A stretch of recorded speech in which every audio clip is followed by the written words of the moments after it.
not talked about yet, but it'll soon come out that he was a CIA informant. He was a CIA informant. He wasn't a CIA. I think he's protecting a lot of other people. He's not protecting himself because there's nothing there, but he's protecting a lot of people. Because Trump's now saying it's a hoax, the case is like a hoax or something. I'm like, come on, you know it's not a hoax. He's been on the plane, many times. It's just he was never on the plane with the kids.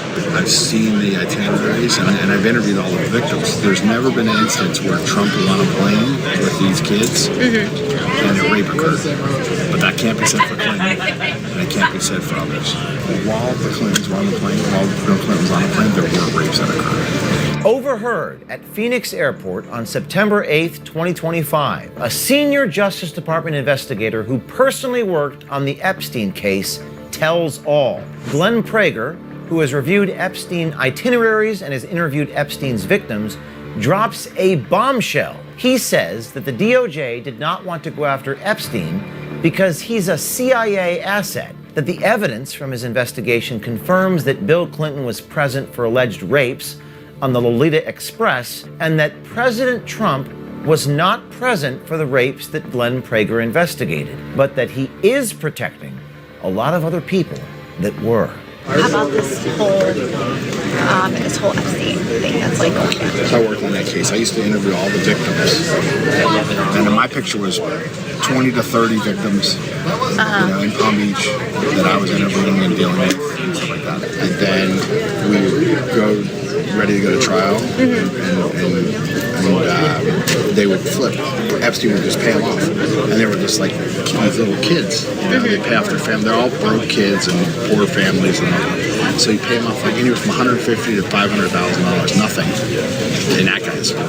Prager there describes how the victims that he interviewed were paid off by Epstein right before going to trial. Prager has worked as an investigator inside the Department of Justice for over 20 years. According to Prager's LinkedIn About page, it says that during the tenure at DOJ, Prager served as an inspector overseeing sensitive investigations involving major DOJ components, including the FBI, DEA, Bureau of Prisons, U.S. Marshal Service, ATF, and the U.S. Attorney's offices. This seems to corroborate what Prager told us. He was tasked with interviewing Epstein's rape victims and investigating flight logs. On his backpack in the airport, we spotted an embroidered FBI patch, which caught the attention of our citizen journalist. I'll tell you this, because no, it's not talked about yet, but it'll soon come out that he was a CIA informant. He was a CIA informant. He wasn't a CIA informant. Although many have suspected it to be the case, this is the first time a Department of Justice official has confirmed that Epstein worked for the CIA and is a foreign asset. So DOJ was settling the case, and they were just letting him, do house arrest, and they minimized his arrest. Part of that is because all the victims kept on flipping, and they didn't have anyone to go to trial with. The more importantly part is they didn't want to go after him. He's a asset for the United States and Israel for the CIA. I just know that's what he was, and that's why he was protected so long for this. And people turned a blind eye about all this garbage that he was doing in the United States. He had a lot of secrets. More about Israeli stuff than anything else. I mean, he was doing stuff for Israel and the United States.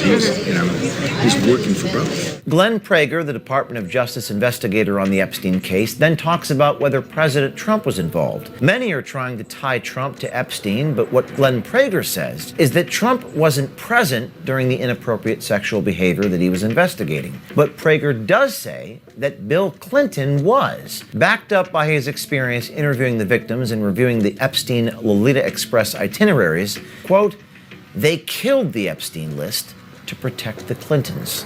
But they claim that Trump's involved in the rapes and all that stuff, and he wasn't. I mean, I've seen the agendas, I've seen the itineraries, and I've interviewed all the victims. There's never been an instance where Trump was on a plane with these kids and a rape occurred. But that can't be said for Clinton, and it can't be said for others.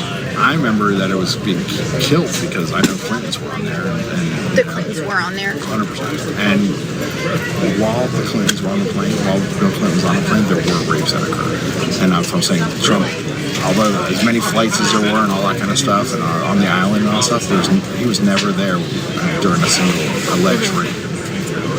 But Clinton for sure, and that's where the big cover-up was. The Department of Justice investigator inside the Trump Justice Department says that while Trump may not have been present during the crimes that Prager investigated, it is clear that Trump is, quote, protecting a lot of people. I don't know what's new that I have never seen that he's so hesitant to now show what's going on, and releasing all those files. I think he's protecting a lot of other people. He's not protecting himself because there's nothing there, but he's protecting a lot of people. The Citizen journalist boarded American Airlines Flight 1634 and landed in D.C. Monday at 8 o'clock at night and proceeded to go to dinner with this man, this DOJ investigator, at a restaurant called Blue Duck Tavern. Glenn Prager dislikes the fact Trump said the Epstein scandal is a hoax, but he also says, according to the evidence from his investigation, that Trump is not covering up for himself. Because Trump's now saying it's a hoax, the case is like a hoax or something. I mean, come on, you know it's not a hoax. He says a lot of stupid stuff. He's been on the plane, many times. Mm-hmm. It's just he was never on the plane with the kids. People want to tie it to him and say he's covering up for himself, but he's not. Now, this is a very good thing for President Trump and seemingly exonerates him from many people who claim that he was doing something inappropriate himself. This dinner went on for an hour and 45 minutes as this Department of Justice investigator revealed things to a stranger that the leadership of the FBI and the Department of Justice has not. Prager revealed more information about Trump's hesitation to be fully transparent with the Epstein case, gave us some details about internal gripes against FBI Director Kash Patel from within the FBI, and he detailed a developing feud between Kash Patel and Attorney General Pam Bondi. If you'd like to see more of that conversation in the restaurant, you may subscribe to OMG and find it on our website.